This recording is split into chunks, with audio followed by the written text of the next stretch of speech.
This is chapter 3, lesson 7 on page 214. Rate of change. Rate of change, you already heard me say this, is the same thing as the slope. It's the change in y over the change in x. It's the change in some output over the change in the input. But it's going to feel different. Because, and this is the simplest type of example, if I had f of x equals 2x plus 3, and I wanted to know how that changed over the period where x is 2 to maybe 6, then I would do f of 6. Here's my rate of change. Rate of change, that's delta, minus f of 2 over 6 minus 2. I now have functions I'm plugging those values into. So it's not as though I have an x coordinate and I have a y coordinate. It's going to feel a little different. All right, so let's just keep working this. The rate of change, but this value is really the y, right? It's the y value in x is 6, and this is really the y value when x is 2. It really is the change in y over the change in x. You see that? All right, so when we plug 6 in here, what do we have? 12 plus 3, 15 minus, when we plug 2 in, what do we have? 7 over 6 minus 2. So what is that? 8 over 4, which is 2. Wow, what a beautiful example. I did not think. I know the Lord is that good, actually. Okay. Okay, I didn't expect it to be such a beautiful example. It makes me so happy. I can't wait for all of them to be born. Okay, they're not. They're not going to be. Okay. Rate of change is a calculus concept. And we don't merely use it for linear functions. We can use it for parabolas. We can use it for a cube equation. Look on the first page, the first sentence for this lesson. Rates of change play a central role in calculus. And they do. It is a central concept in calculus.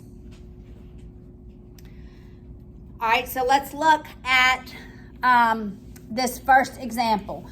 We are given a formula. It's the formula for distance.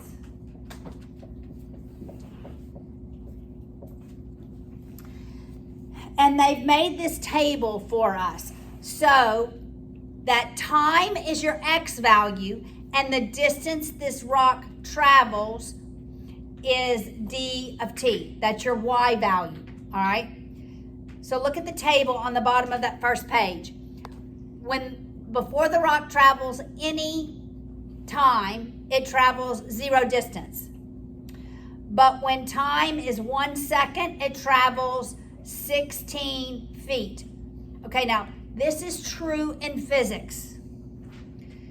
Distance is typically feet per second. That's the standard, they're called SI. It's the standard measure for distance in physics and calculus. It's feet per second. That's the English SI. All right, so just so you've heard SI standard. I don't know what the I stands for, but it's your standard way of measuring distance. All right. All right, at 2 seconds, how far does the rock travel? 3, You see that, so on and so forth. So you just plug it in for T. All right, so now let's go to example 1. I want you to see the table. Now, example 1 wants us to find the average speed of the rock falling from T1 to T4. All right, from T1 to T4. We do the average by, it's the rate of change. We're going to take the D sub 4 at 4 seconds minus D of 1 over 4 minus 1. So we're plugging in our X values into the equation. All right, so what is 4 squared? What's 16 times 16? It is. What is that? 16 times 16. 256.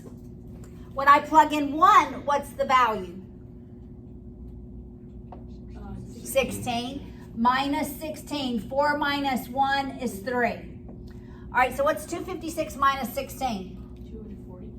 So 240 divided by 3, 80. which is 80. Listen, 80 feet per second, FPS. Okay, that's how you write it. FPS, feet per second.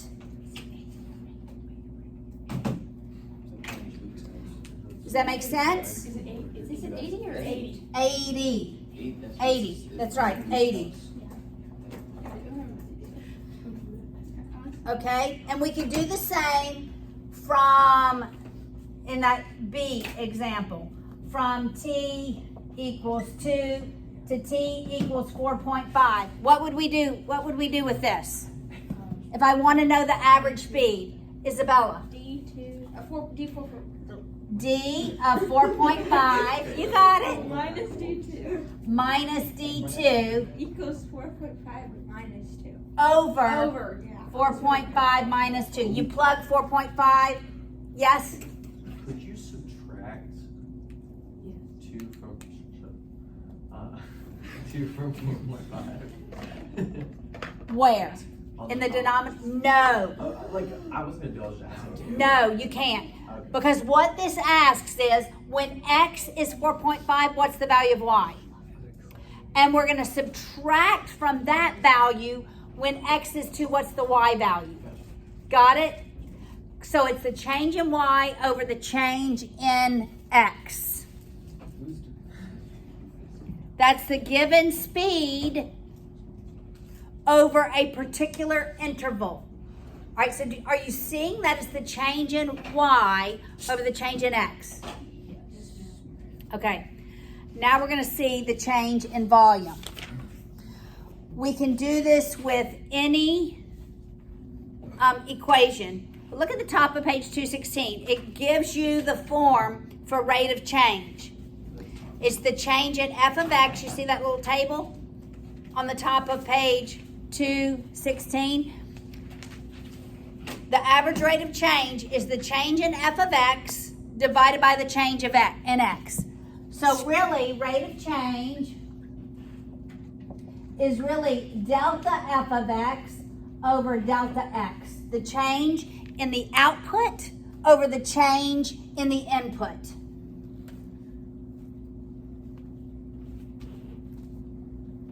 Got it?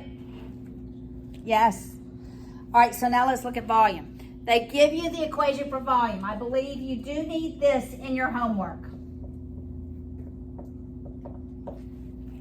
All right, that is, if a balloon is being filled with water, that is the approximate volume in gallons. All right, that formula doesn't change. Also, the distance formula, 16t squared, is a formula that's always used when rocks are falling in physics. Yes? So that's the approximate volume in gallons? Yes. Okay. That's right. X is the radius. As the radius changes, what's the volume? Okay, X being the radius. All right, so now look what it asks us in example 2. We want to find the average rate of change of the volume of the balloon as the radius increases from 5 to 10. So we want V of 10 minus V of 5 all over 10 minus 5. Right? You with me? Now I'm going to plug 10 into this formula. It's going to be 10 cubed over 55 minus 5 cubed over 55 all over 5. Okay, we know 10 cubed. What's 10 cubed? 1,000 or 10,000? 10,000. It's 1,000. Yes, it's 100 times 10. There we go. 1,000 over 55 minus, what's 5 cubed? 125 over 55 all over 5. Now let's make our numerator a simple fraction. What's 1,000 minus 125? 875. So that's 875 over 55 all over 5. How am I going to simplify this complex fraction? Multiply by 1 over 5. 1 over 5. Come on, this is algebra 2. Right? Okay. Now I'm going to simplify before I multiply. How many times does 5 go into 875? 175. Does it go in 175? Yep. All right, so we have 175 over 55, but 5 goes into both of those terms. How many times does 5 go into 175? 35 over 11, which is 3.18 gallons per inch.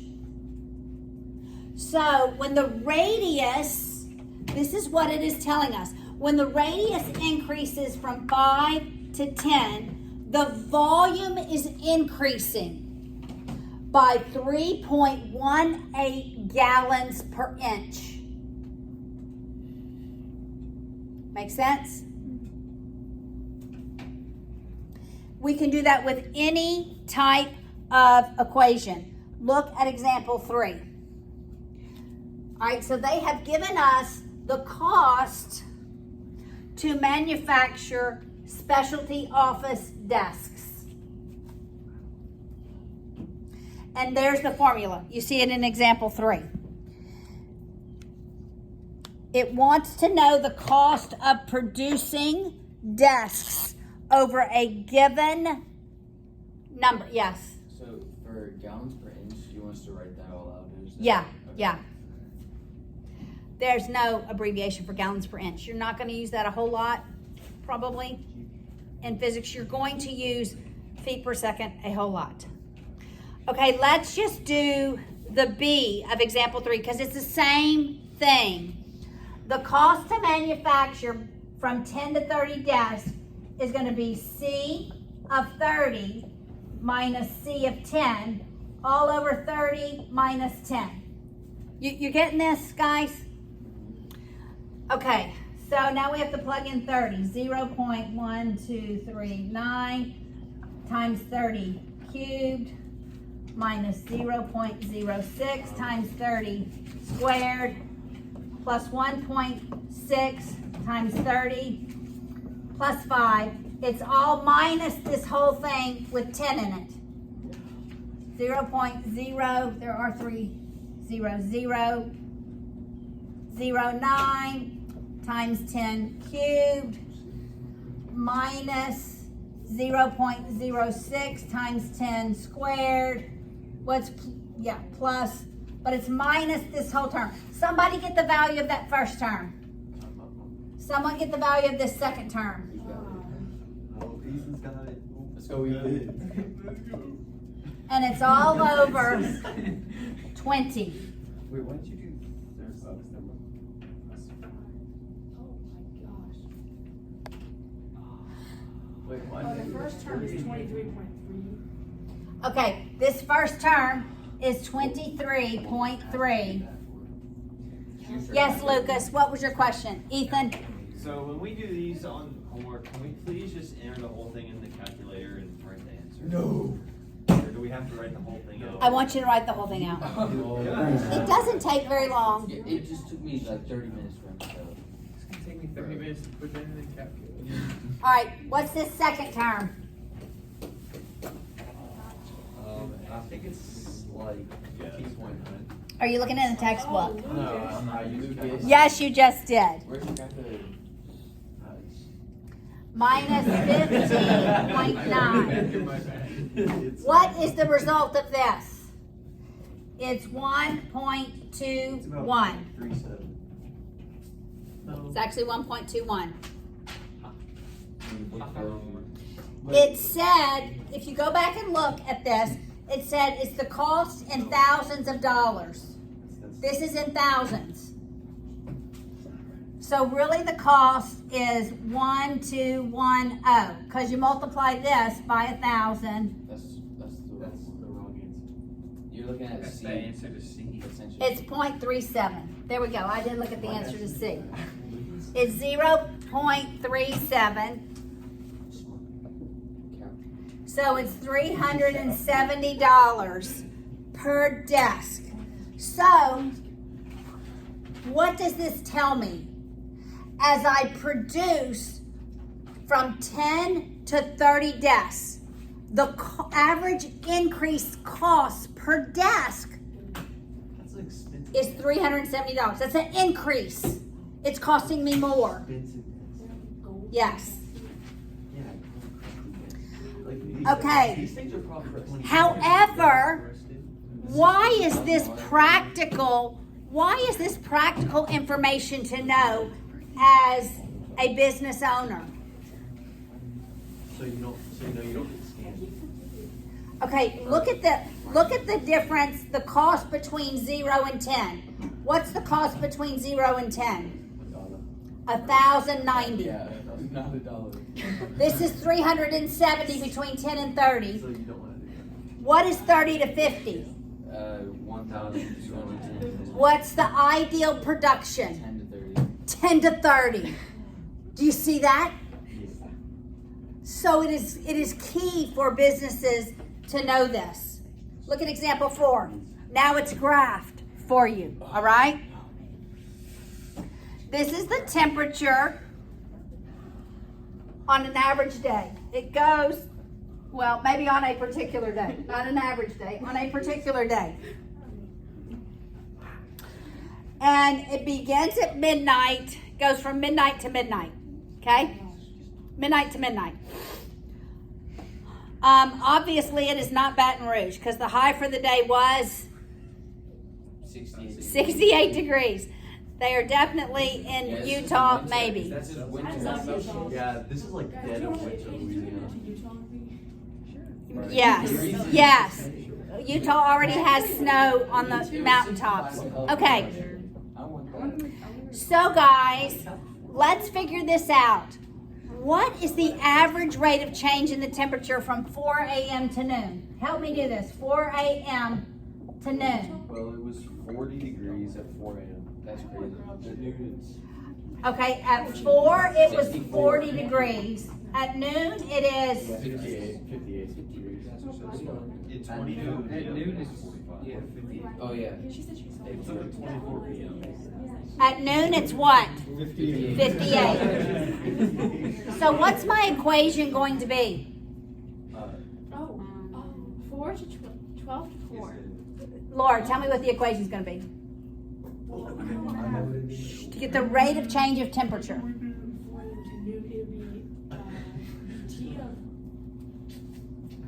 T for temperature, right? Oh, no, bro. T, you can do temperature. T of 4, T of 40. No. 12, T of 12 Where'd you get 12? This is my time. T of 58 minus T of 40. So she just wants the equation. I just want the equation. That's right. I have the numbers already. What goes in the numerator? The degrees. Which is, okay, so tell me. 58 minus 40. 58 minus 40. What goes in the denominator? Wait, no, you have to T or F or whatever. 12 minus 48. 12 minus 4. No, you don't. That's like It's the change in the Y Oh, over the I change in the I guess you should enough to plug in, okay. How do you know which is Y and which is X? Okay, look at the graph. What's on the y-axis? Oh, the temperature. The temperature. It's so- Got it? That's how I knew that. That's, Okay, so what is this? 18 over Over 6, 8. Yes, which is what? 6, 8. 18 divided by What's 18 divided by 8? 8 equals 2.25. So that's the rate of change. What does that tell me? Everybody listen. What does that tell me? The temperature is rising 2.25 degrees every hour. between, well, that's the average increase per hour, degrees per hour between 4 and 8, 4 noon. What about between 3 and 8? 3 a.m. 3 p.m. to 8 p.m. That's called 20 p.m. Yeah, you mean 20? No, we want 24 p.m. 24 Okay, so what is 3 p.m.? 3 p.m. is 12. how many hours? 3 p.m.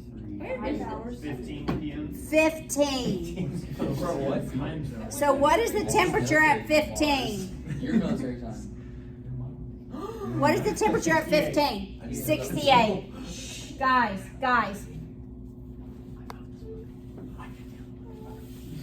What is 8? Shh. Like I want you all right here. I don't want to have to talk loud. What is the temperature at 8 p.m.? What hour are we on? 20. And what is the temperature? 50, 54. Maybe 53. We'll go with 53. I would have taken 54. All right, so what does my equation look like, Lucas? So would it be? Wait. So do you want the change? I want the rate of change, yes. Okay. So 53 minus 68 53 minus 68 over. Do you want me to do just 8 to 3 or 20 to? You tell me. What do I? 20 to whatever. Well, Is it the same distance? Yes. Yeah. It's the same So just distance. 8 to 3. So what do I put in the denominator? What's the first number? 8 minus 3. 8 minus 3. All right, so what's that numerator? Negative Negative 6. 15? 15 over 5, which is what? Negative 3. And is the temperature falling? Yes. Oh, That so it is has to be craziness. 68. It can't be 68. It cannot be. That's correct, because the temperature is falling. Can't be 68 minus 4. And then you get Got it? Everyone understand this? Yes, ma'am. Yes, ma'am. Okay.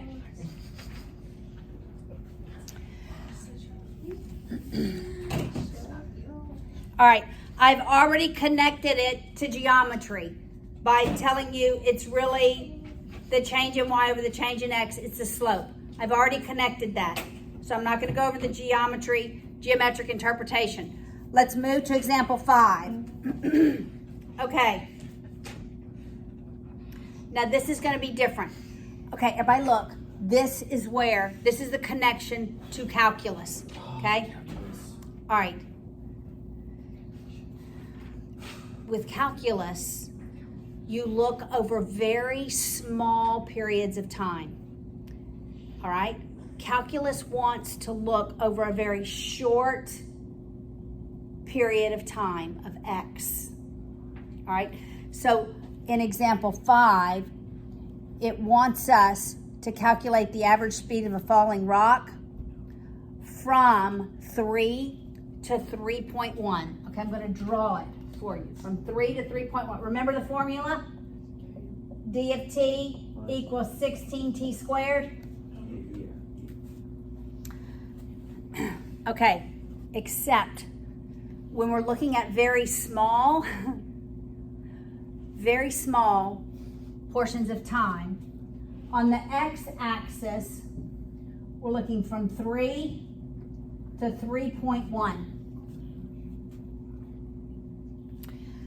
And so we're going to make our h value is going to be the 0.1. Our x value is going to be the 3. And we're going to do the difference quotient. Do you remember the difference quotient? It's d of x plus h minus, it's d of t, because we're in t, t minus d of t all over h, or really x plus h minus x. So that's the difference quotient, you said? It's really x plus h minus, but it ends up being, So what would you call that? this is the, I would call it a couple things. Right? It's the 3.1 minus that. Okay, I would call this the derivative in calculus. So This year it's called the difference quotient. would we apply this in our homework, like I want to? Yes, yes, yes. Sorry. So look, when do we apply it? When we're looking over very small distances, a tenth, a hundredth, okay? All right, so let's do this first part for this equation. That's 16 times t plus h squared. You see how I plug that in? All right, minus just 16 times t squared. I just plugged in t for t. You see that? All over, my x's eliminate, h.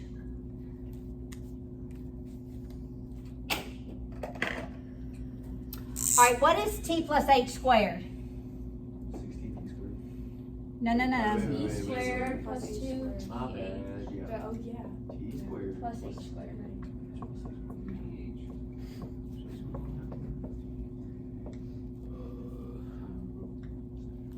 All right, now we have to distribute. I'm just looking for a very nice dark marker.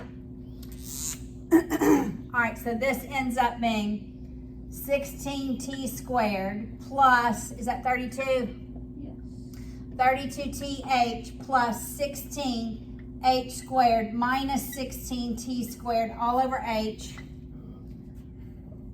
Our 16t squareds eliminate, right?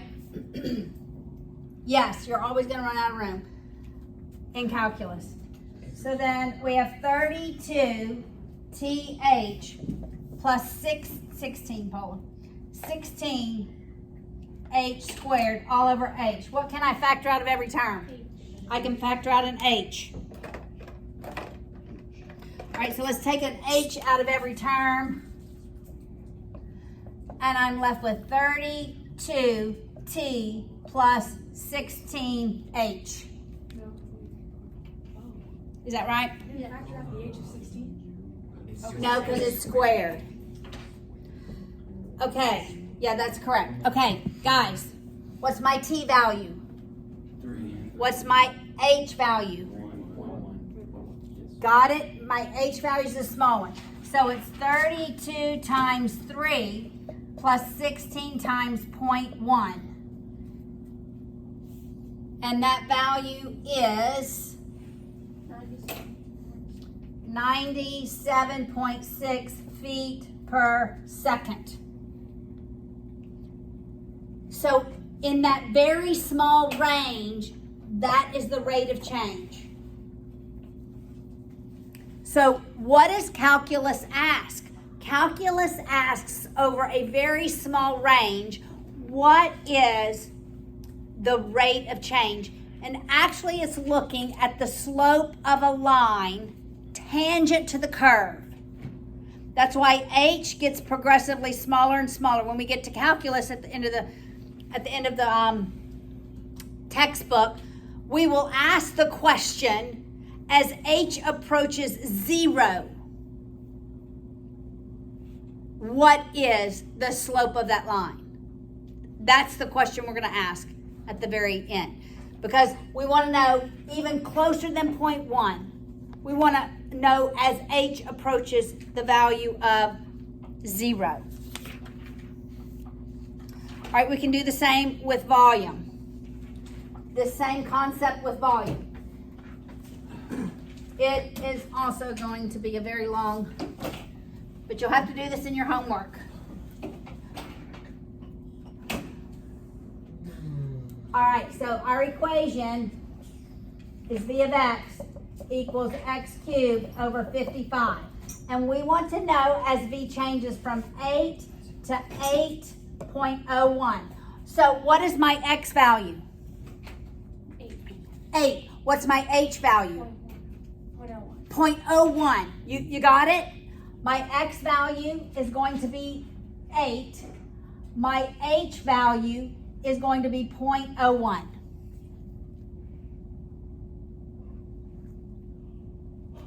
And I'm going to do the derivative, which they call the difference quotient. So it's V of X plus H minus V of X all over H. It's really 8X plus H minus X.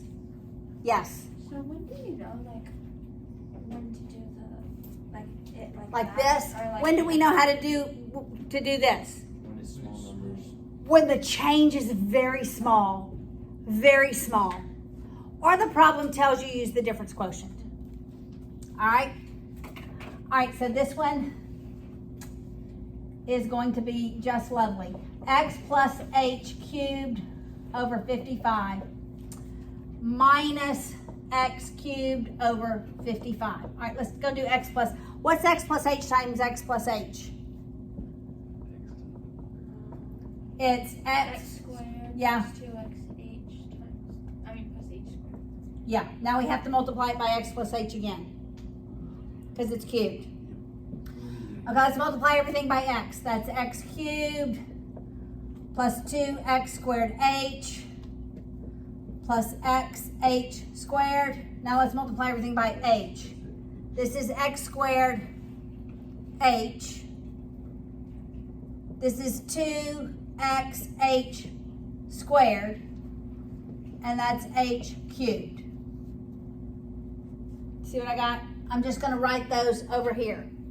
So what do I end up having? I have X cubed plus 3 X squared H plus 3 XH squared plus H cubed. It's all over the same denominator. So I'm going to write it all over the same denominator. Are you with me? All right, so the X cubes cancel. Oh, this is all over H. I forgot to write it all over H. All right. I'm going to multiply by 1 over H over 1 over H, right, to eliminate the denominator. Then I'm going to take an H out of here and out of the numerator. Does that make sense? That will become squared. That's to the first power. That H goes away. So it's 3x squared plus 3xh plus h squared over 55. Now for x, we're going to plug in 8. All right, so it's 3 times 8 squared plus 3 times 8. For h, I'm going to plug in 0.01 plus 0.01 squared all over 55. Okay, so it's not that bad. It's just hard to get there. It's a lot of work. It's tedious work. Yes. All right. What do you get? I got an E when you squared 0.01. I got 3.49. Yeah, 3.495 is what the textbook says. It has to be calculator and you telling it user error. I want to say user error, but